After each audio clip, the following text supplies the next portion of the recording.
अगर बात की जाए सोशल ड्रामा के ऊपर आधारित फिल्मों की, तो जापानीज फिल्म इंडस्ट्री इस लिस्ट में सबसे ऊपर नजर आती है।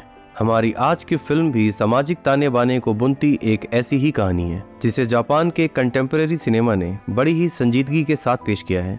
फिल्म का नाम और बाकी डिटेल्स आपको डिस्क्रिप्शन बॉक्स में मिल जाएंगे। So without wasting any time फटाफट शुरू करते हैं इसका एक्सप्लेनेशन।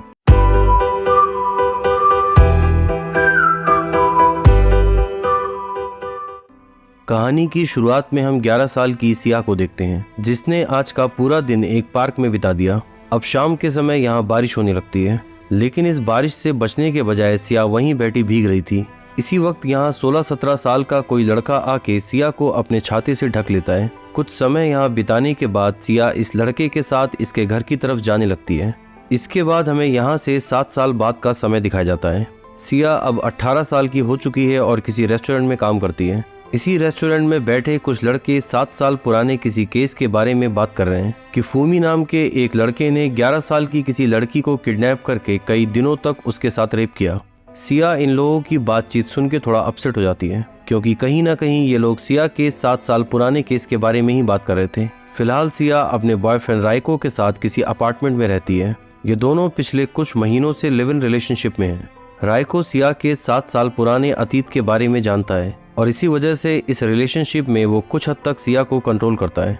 राइको सिया से शादी करना चाहता है, इसलिए कई बार उसे अपने घर वालों से मिलवाने को बोल चुका है, लेकिन सिया हर बार कोई ना कोई बहाना बना के उसके घर जाने वाली बात टाल देती है, जिससे पता चलता है कि वो राइको के साथ इस रिलेशनशिप में बहुत ज्यादा कंफर्टेबल नहीं है। कहानी में एक बार फिर 7 साल पहले का समय दिखाया जाता है। यहाँ हम फूमी नाम के उस लड़के को देखते हैं जिसके साथ कल ही सिया उसके घर आई थी। फूमी के घर पे सिया कुछ इस तरह गहरी नींद में सोई, जैसे मानो लंबे अरसे से उसे नींद न आई हो। अगली सुबह वो जाग कर देखती है कि फूमी उसके सामने बैठा उसके जागने का इंतजार कर रहा था। रात को डिनर के बाद सिया फूमी को बताती है कि उसके फादर की डेथ काफी पहले ही हो चुकी थी और उनके गुजरने के बाद सिया की मॉम उसके बॉयफ्रेंड के साथ भाग गई। तब से सिया अपने अंकल आंटी के साथ ही रहती है, लेकिन न जाने क्यों वो अपनी आंटी के घर वापस नहीं जाना चाहती। इसलिए वो फूमी से पूछती है कि क्या मैं इस घर में तुम्हारे साथ रह सकती हूँ। फूमी उसे मना करके मायूस नहीं करना चाहता, इसलिए उसके इस सवाल का जवाब हाँ में देता है। कहानी एक बार फिर से प्रेजेंट में आती है। एक दिन सिया अपनी कलीग जूली के साथ किसी एंटीक शॉप में जाती है। इन्हें पता चलता है कि इसके ऊपर कैफे है, तो ये दोनों कॉफी पीने के लिए वहां चले जाते हैं। लेकिन इस कैफे में पहुंचते ही सिया ने ऐसा क्या देखा कि उसके होश अचानक से उड़ गए। उसने इस कैफे के मालिक को पहली नजर में ही पहचान लिया। ये कोई और नहीं बल्कि फूमी ही था। आज इतने सालों बाद यूं अचानक से फूमी को देख के सिया पूरी तरह से हैरान है, लेकिन वो उससे कोई भी बात किए बिना कॉफी पी के यहाँ से चली आती है। इसके बाद सिया अक्सर अपना काम खत्म करके उस कैफे अकेले ही जाया करती है।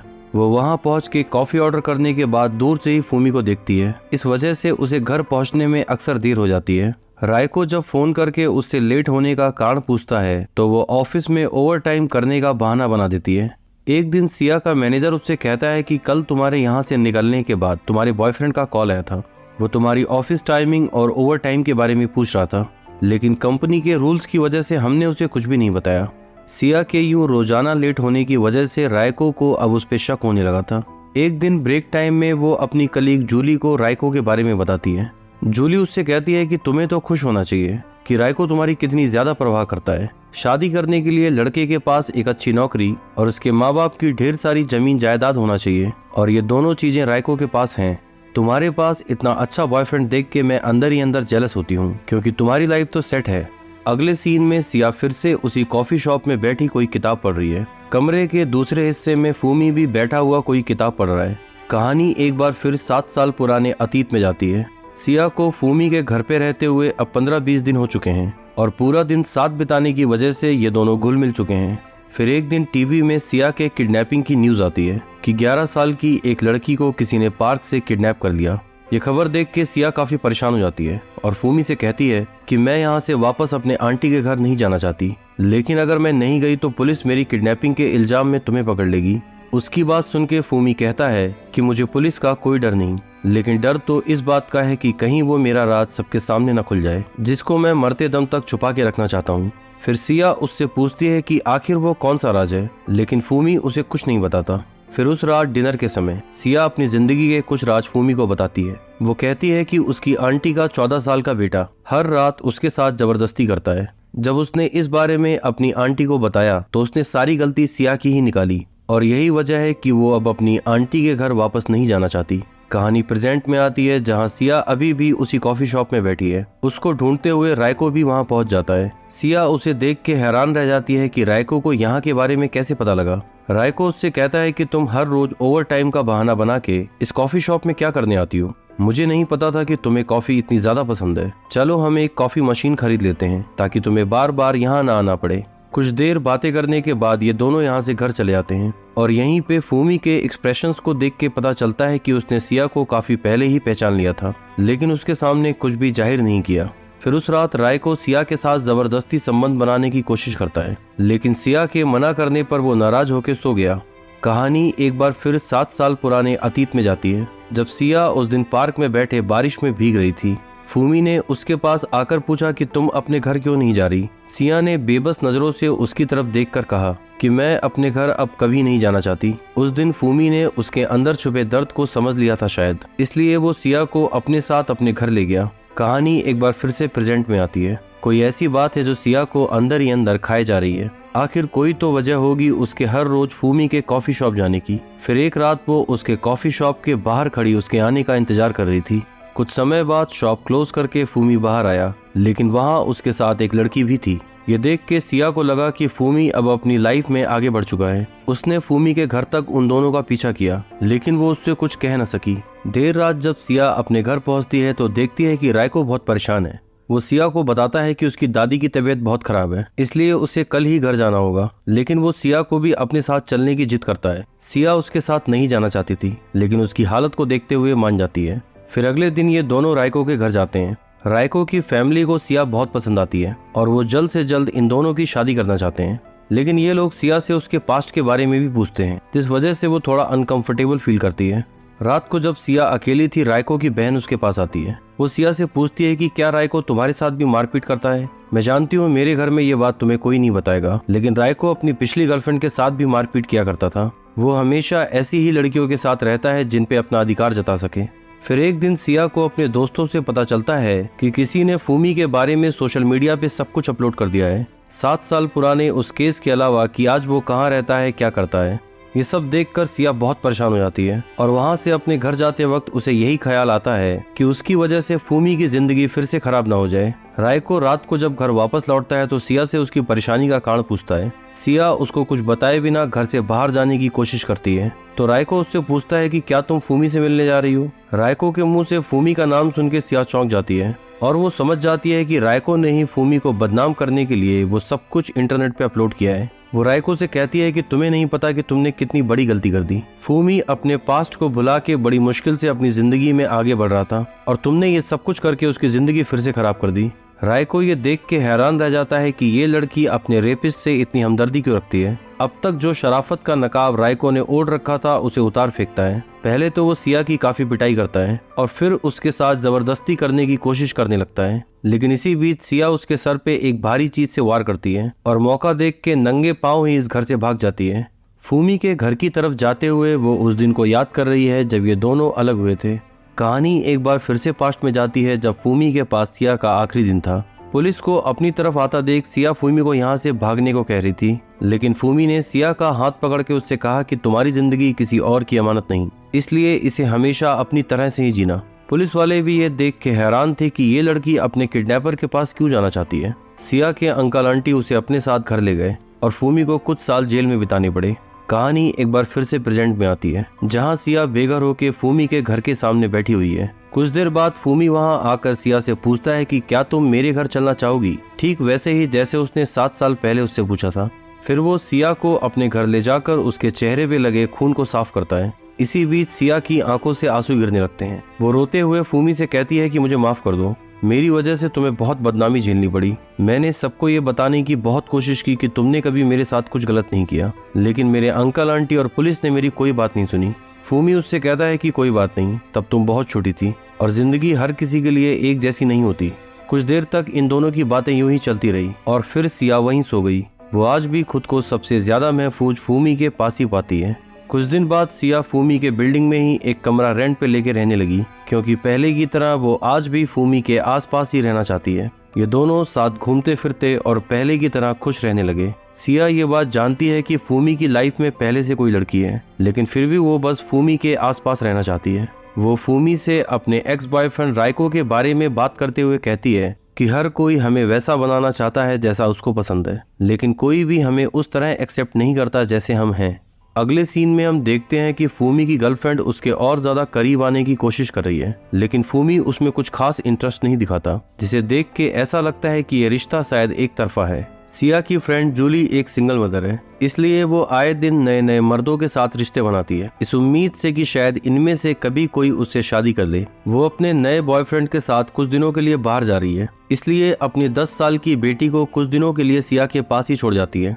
सिया के साथ साथ फूमी भी जूली की बेटी का ख्याल रखता है। ये तीनों एक साथ काफी खुश नजर आते हैं। इधर राइको ने सिया के घर का पता लगा लिया है। वो सिया से मिलके कहता है कि मैंने तुम्हें माफ कर दिया है, तो मेरे साथ वापस चलो। सिया उससे पूछती है कि आखिर तुमने मुझे किस गलती के लिए माफ कर दिया। ये सुन के राइको भड़क जाता है और फिर जबरदस्ती उसे अपने साथ ले जाने की कोशिश करता है। सिया उसे इनकार करते हुए कहती है कि वो इस टॉक्सिक रिलेशनशिप में और नहीं रहना चाहती। ये सुन के राइको का गुस्सा और भी बढ़ने लगता है और वो सिया को धमकी देता हुआ वहां से चला जाता है। फूमी की गर्लफ्रेंड वहां छुप के ये सब कुछ देख रही थी। राइको के वहां से जाने के बाद वो सिया के पास आकर उसे संभालती है। उसने पहले भी सिया को फूमी का पीछा करते हुए देखा था और अब उसे इस बिल्डिंग में रहता देख उसे शक होता है कि कहीं इसके और फूमी के बीच कुछ चल तो नहीं रहा, इसलिए वो फूमी से बिना मिले ही वहां से चली जाती है। रात को सिया ये सारी बातें फूमी को कहती है। फूमी उससे कहता है कि उसने बहुत कोशिश की, लेकिन अपनी गर्लफ्रेंड को अपने पास्ट के बारे में कभी नहीं बता सका, जिसकी वजह यह है कि वो अपनी गर्लफ्रेंड के साथ उतना कनेक्ट फील नहीं करता। शायद कहीं ना कहीं ये रिश्ता एक तरफा ही है। इधर काफी समय बीत चुका है, लेकिन जूली अभी तक वापस नहीं लौटी। सिया को अब अपने काम पे वापस लौटना था, तो फूमी उससे प्रॉमिस करता है कि उसकी अब्सेंस में वो जूली की बेटी का ख्याल रखेगा। फूमी और जूली की बेटी भी एक दूसरे के साथ अब काफी घुल मिल चुके हैं। फूमी को काफी पहले से पोएम लिखने का शौक रहा है। एक दिन जूली की बेटी उससे कुछ पोएम सुनाने को कहती है। फूमी एक पोएम पढ़ना शुरू करता है जिसमें उसकी जिंदगी का दर्द छुपा था, कि किस तरह वो एक राज जो उसने जिंदगी भर सबसे छुपा के रखा, वो राज जिसकी वजह से वो जिंदगी भर अकेला ही रहा, कहीं उसके आंसुओं को देख के लोग समझ न जाएं, इसलिए वो अक्सर तालाब के बीच में जाके रोया करता था। एक दिन सिया अपनी बिल्डिंग के नीचे आके देखती है कि किसी ने फूमी को बदनाम करने के लिए बहुत सारे पोस्टर लगा रखे हैं। फूमी जब अपने शॉप जाता है तो देखता है कि यही सब बातें उसकी दुकान के मेन गेट पे भी लिखी हुई थी। इसके अगले दिन सिया का मैनेजर उसे न्यूज़पेपर का एक आर्टिकल दिखाता है जिसमें लिखा था कि फूमी ने अपनी पुरानी रेप विक्टिम के अलावा किसी छोटी बच्ची को भी किडनैप कर रखा है। सिया का मैनेजर चाहता है कि वो फूमी का साथ छोड़ दे और उसके खिलाफ पुलिस कंप्लेन करे।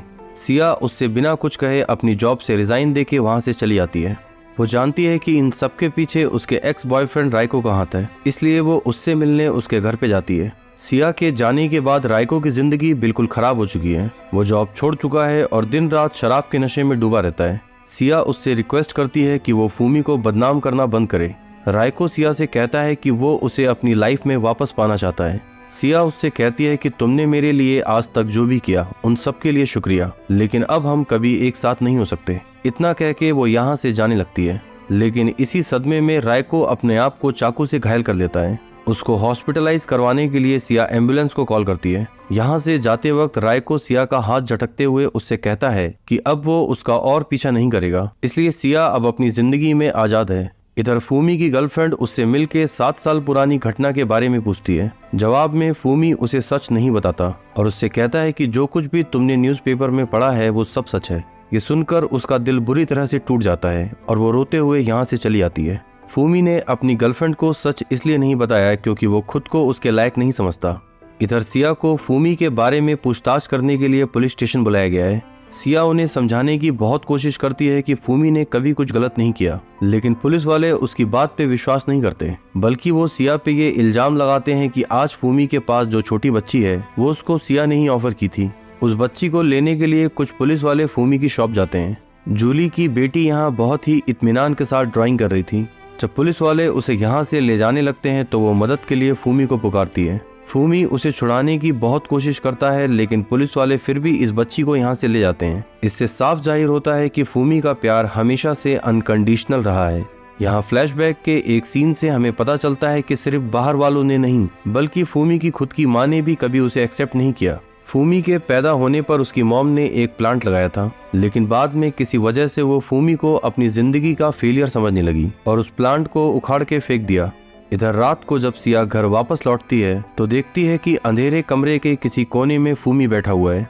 वो शर्मिंदा नजरों से उसके पास जाके कहती है कि मुझे माफ कर दो, एक बार फिर बिना किसी गलती के तुम्हें मेरी वजह से बदनाम होना पड़ा और इस बार भी मैं कुछ नहीं कर पाई। ये दुनिया तुम्हारे बारे में चाहे जो भी समझे, लेकिन मैं तुमसे बहुत प्यार करती हूँ और तुम्हारे साथ ही रहना चाहती हूँ। इतना कह के जब सिया वहाँ से जाने लगती है तो अचानक से ही फूमी उठ खड़ा होता है और फिर वो सिया के सामने अपने सारे कपड़े उतारने के बाद उसे वो सच्चाई दिखाता है जिसको उसने आज तक पूरी दुनिया से छुपा के रखा। फूमी की जिंदगी का वो राज जिसकी वजह से वो हमेशा अकेला ही रहा। और वो सच्चाई ये है कि फूमी बचपन से परलैंगिक यानी कि ट्रांसजेंडर है, जिसका मतलब ये हुआ कि फूमी को उस गुनाह की सजा मिली जो वो कर ही नहीं सकता। जिंदगी में पहली बार अपना सच किसी को बताने के बाद वो फूट फूट के रोने लगा। सिया ने उसे संभालते हुए गले से लगा लिया। जी भर के रोने के बाद अब वो इत्मीनान की नींद सो रहा है, क्योंकि अब उसकी जिंदगी के गम बांटने के लिए सिया उसके साथ है। अपनी आगे की जिंदगी ये दोनों फिर उसी तरह जीने लगते हैं जैसे 7 साल पहले जिया करते थे। और ऐसे ही मिले जुले इमोशंस के साथ ये फिल्म यहाँ पे समाप्त होती है।